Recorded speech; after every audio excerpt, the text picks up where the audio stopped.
Only a week away from Christmas, and on the last day of the year, we get to celebrate today the Holy Family of Jesus, Joseph, and Mary. And this gives us the chance to speak about family life, a topic that is so important for all of us. And after experiencing this week, after Christmas, a lot of family time. One of the students wrote in response to an email that I sent him, "Christmas has been great. Lots of time for family, but I'm now ready to go back." That's how we feel sometimes after so much family time. Of course, I responded to him, that may be how your parents feel as well. We are ready for you to go. That's why I would like to speak today about family life and how can we do to raise today thriving families in the midst of all the attacks even that we see to family and marriage nowadays. I think we don't have to be too smart to see around us that family life and marriage is dishonored in so many ways. Dismissed as an archaic man-made tradition, denounced as an enemy of women, discouraged as a career-limiting choice, demeaned in so many movies and TV shows and in the media, and delayed out of fear that will limit our own personal freedom. So amid all these challenges, what do we do? Do we go on ridiculing, resenting, redefining what family means? What do we do? I believe that we are today before a great opportunity, before a great challenge, of course, but also before a great opportunity for us. And the history of the church proves this, that every time that a certain truth was attacked, it only grew stronger and brighter. And I think that, and we'll only see this after many years, when we are gone. But the message that the church will live today is that message of families that were a light in a broken world and shown for people. And so I believe that that's the opportunity that we have at hand, to give the world a message of good families, thriving families that show light to this world. What do we do then? We turn to Jesus and we go to Him and see what He taught about family Himself. It is striking that the word family in the New Testament appears only 5 times. And Jesus didn't teach specifically about family at any point. In fact, the only time that He uses the word is only to speak about the division that faith can bring into a family. You might remember that quote, 2 against 3, 3 against 2. But we know that the Savior of the world, when He came into this earth, He came into the world within a family. And He spent, with so many demands, not only 15 years as Mary did in that family, but 30 years. He decided to spend 30 years within that family. That was His longest teaching. That's the teaching about the family that He left for us. Jesus showed us in those precious 30 years what the word family truly means, even without words, without using words. Hence the secret is hidden in the gospel today. It says that Jesus went back to Nazareth with Mary and Joseph, and He only grew there. So we need to enter Nazareth as well, so that we can learn from the Holy Family. That holy house gathers a secret that those who are able to enter into that house are able to discover so that we can become also thriving families as a holy family. Let me describe that place for you. I haven't been to the Holy Land, but you know that that house of Nazareth was transplanted into Loreto in Italy. Houses back in the day were built against a cave in the mountain, and so 3 walls were built to complete the house. So when the Turks were taking the Holy Land, the Crusaders brought down the house and rebuilt it in Loreto in Italy, stone by stone, and remade the house of the Holy Family. So you can go now to Loreto, which is much closer and safer, and go to the house of the Holy Family. It's an amazing place. It is built within a huge basilica, and in the center there's this tiny house that gathered the life of Mary, Joseph, and Jesus. Thousands upon thousands of pilgrims have gone through the centuries to that place. There's a list hanging from the wall of all the saints that have gone in pilgrimage to that place. You can see the marble around the house. It's worn out by the knees of the pilgrims that will get there and go around the house on their knees to pray for their own families. The knees of saints had been there. And that is the only place on earth that I've seen that the walls can speak to you. You lean your forehead against the wall, you close your eyes and you start listening. The voice of Jesus, the laughter, Mary, Joseph, an astonishing place. And we can all enter Nazareth today, spiritually. In the Spirit, I believe we can enter Nazareth and we can ask Mary to reveal to us what happened there, because Jesus didn't speak about that. So when you pray the rosary, when you just sit on your pew and start praying and ask Mary, close your eyes, Mary, tell me what happened there. How was Jesus? How was Joseph? How were the dynamics in that place? And she will reveal that to you. And you enter in the Spirit that house, and you are able to contemplate, and you will see what a thriving family looks like.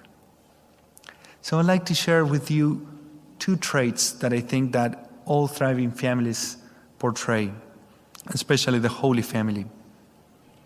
The 2 are, they are strong inside and they are open to the outside world. They're strong inside, in the inside, but they're also open to the outside world. This was the case of the Holy Family. They had a very strong life within those walls, but they were also open to the community, open to those in need, open to others. In fact, when a family starts struggling, it becomes all the opposite. We become strong in the outside. We are so committed to, all these 1,000 activities outside, and very open in the inside. People coming in all the time, but no time for family, quality time. So the invitation today is to become strong in the inside and also open to the outside. What do I mean by strong in the inside? Mainly 3 things, 3 words that describe this. To be prayerful, to be playful, and to be protecting of each other. In the first place, to be prayerful. We have heard the phrase from John Paul II and some of the documents of Mother Teresa 1,000 times. A family that prays together stays together. So true. Because when the bond of faith is what binds us, that becomes so strong that no challenge of this world can divide us. So a family that prays together truly stays together through the years, amid so many challenges in the world, as we listed today. So that's the first invitation, to find a time to pray together, maybe once a week, once a month, if you want to start with. But in the second place, not only prayerful, but also playful. It is proven that families that grow in love are those who have time to have fun together, to enjoy each other's presence, to sit down and just have fun, not only busyness can be the only thing in the house, all the time being busy and being with, doing so many things that we don't have time to have fun together. And board games, for this matter, are so good because they put us all around the same table. And if there are those board games that are by choice, the things that we cannot manage, they put us all in the same level, and they really help us to bond together. So I recommend that you also find some time to be creative, to have some fun together. Maybe it is sports and athletics, but maybe it's other things that you can do in the house together, to be playful, and also to be protecting of each other. Outside we are exposed to, so many things, but home needs to be that place where we can be vulnerable, and we know that we are going to be protected by those who love us the most. So a place where we can bring protection to those that we love, supporting each other. So that's the first aspect, being strong in the inside. But it only goes together with being open to the outside world. When you are so enclosed in a family, you try to close off that life of the family. That life just dies in there. When you think it's only the four of us and no one else, and I'm going to devote my whole time to this family, we need to be with them, open to others. And that's when life can flow and it only grows. So being able to serve together, to the broader family, to the community, and especially to those in need. There are some ministries here in the church, but I'm sure you can find other ministries. Small things that you can do together as a family, from the littlest one to the oldest one. But you can serve together, and you will see how that brings the family together. So my proposal in this Sunday of the Holy Family is actually two. The first one is a game that you can play this week. So the game is like this. You put all the names of those in the family in a basket, and then today or tomorrow, each one takes one name. And you don't show it to others. We'll call it Invisible Christ. And you need to treat that person as if he or she would be Christ for this whole family. Attention siblings, that's going to be hard. But you take one name and you treat that person as the same Christ in that week. Of course, if you are in a household of two, this is going to be a lot easier. You will know who each other is. If you're in a household of only one, it's going to be a lot tougher, because you will have to be creative to treat yourself as Christ. So that's the first proposal, to play this Invisible Christ this week. You will see how the dynamics of the family change when you treat each other as you treat the same Christ. And in the second place, to pray for the family this week. And I invite you to do it in the following way. To get a picture of the family and put it right next to the nativity scene. The nativity scene is the picture of the Holy Family. So I invite you to put both pictures together so that you can pray for your family to become more like the Holy Family in this week. The nativity scene is good to keep it for one more week at least, so that you can pray for your family during this whole week. Those are the true proposals. Here in the parish, and I brought some of the pictures to show you, we have so many amazing families, great examples of families that are good examples in the world today, that are thriving already and are, of course, with struggles as all of us, but they are a light in this world.